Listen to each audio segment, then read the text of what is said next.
So in this video, I'll go ahead and show you the best practices in defending yourself from a pending bench warrant. So this unnerves me to no end, how I see people time and time again make the same mistakes.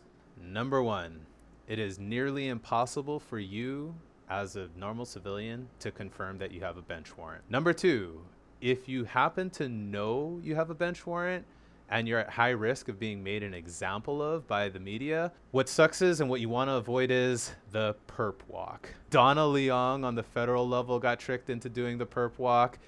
She could have easily avoided the embarrassment of having the video featured on the news for the rest of time because she wasn't properly advised to go turn in discreetly. She literally waited in the parking lot so that law enforcement can go come out, video cameras could be set up, and then they could take her away in cuffs. Number three, today people are trying to advance their careers at your expense.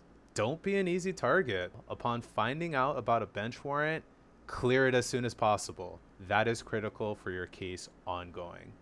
False claims like armed and dangerous or on the run when you're not on the run, that's not the case. The media will run away with that and make a circus out of it. So the perfect example of that is what happened with a former client of mine. I made a video on it. The link is in the description. I literally was working hand in hand with one of the top attorneys in Hawaii whom the client happened to be neighbors with. And despite our attempts to quickly have the client turn in, false information was leaked to the press and a media storm followed. I do have a hack to avoid that. I did learn my lesson, but the attorney does such a good job of explaining and outlining what actually happened versus what the media reported that I highly recommend you watch the video just so that you could understand the hysteria created when false information is leaked to the press. Fake news. If you're a reputable person, stable, working, strong ties to the community, you're low-hanging fruit for law enforcement to find. Now, I know it sucks and it's unsavory, but the repeat offender, on the other hand, who might be under the cloud of substance abuse, is typically unsheltered, repeatedly committing crimes. That person, unfortunately, is nearly impossible to locate because they are transient in nature. Now, HPD, as Civil Beat has reported, has some of the lowest clearing statistics in the country when it comes to making arrests. As a defendant, if you fit a certain profile, you're a legitimate person, you've got a home, and perhaps a false accusation was made against you, the more reputable you are, the easier you are to find and arrest. So how do you solve the problem? I've created a service to help you find out if you've got a bench warrant. Secondly, I've also created a do-it-yourself system so you could perform a warrant check similar to the one that I do. It's not exactly the same, but similar, using public information systems. Another misconception is people think that they're going to get like some sort of summons or certified mail informing them of a bench warrant. You're not going to get that. In the world of criminal justice, proof of service means, have you been arrested? When a bench warrant comes out, it gets assigned to a warrant officer. They go and arrest you. That's the difference between proof of service in the real world versus the criminal justice world. But the magic is finding out about a bench warrant before it is served. You can make arrangements to turn in and bail out and get the warrant cleared, usually in under an hour or two. We do, as a service, weekly checkups to give you an email letting you know if you're bench warrant free or not. And of course, if we find a bench warrant, we'll email you, we'll call you, we'll text message you.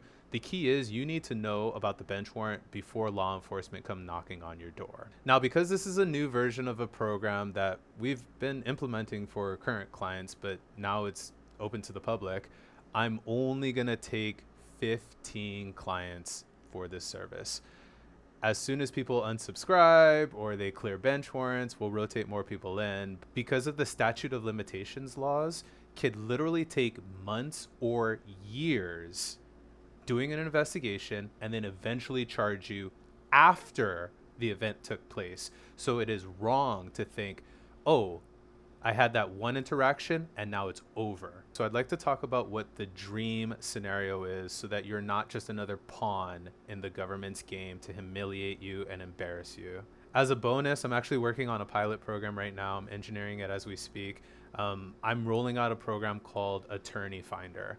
Throughout my career, I've literally closed thousands of cases, and I have private attorneys that have really good records at specific types of cases, and I look at the attorney of record for every favorable outcome. As an example of a top referral for a specific need, there are attorneys who are really talented at bail reductions. There are attorneys who are really good at drug-related cases. There are attorneys that are really good at sex assault-related cases. Several times a year, I literally have stacks of files that I need to close out because my assistant wants me to review them and make sure that we could close them, where I look at the results of every single case, and I look at the attorney of record, and I see exactly who is the best at certain cases. I'd be absolutely happy to pass along my experience and track record of what these attorneys have done well or not so well so that you can make the right choice. You might as well get somebody who's going to get you a good result, right? If you're going to spend all that money, you might as well get an expert. Now, I strongly recommend getting in front of any sort of criminal liability before you get to the point where you get arrested. Now, I wanted to make this a grand slam offer because I think sometimes people, they just don't want to deal with it, or perhaps they think it's just going to go away, and for whatever reason they just don't want to take me up on their offer when I know it's the best thing for them. If you actually do have a bench warrant that comes up, we'll go ahead and do your bail bond and we'll give you a discount.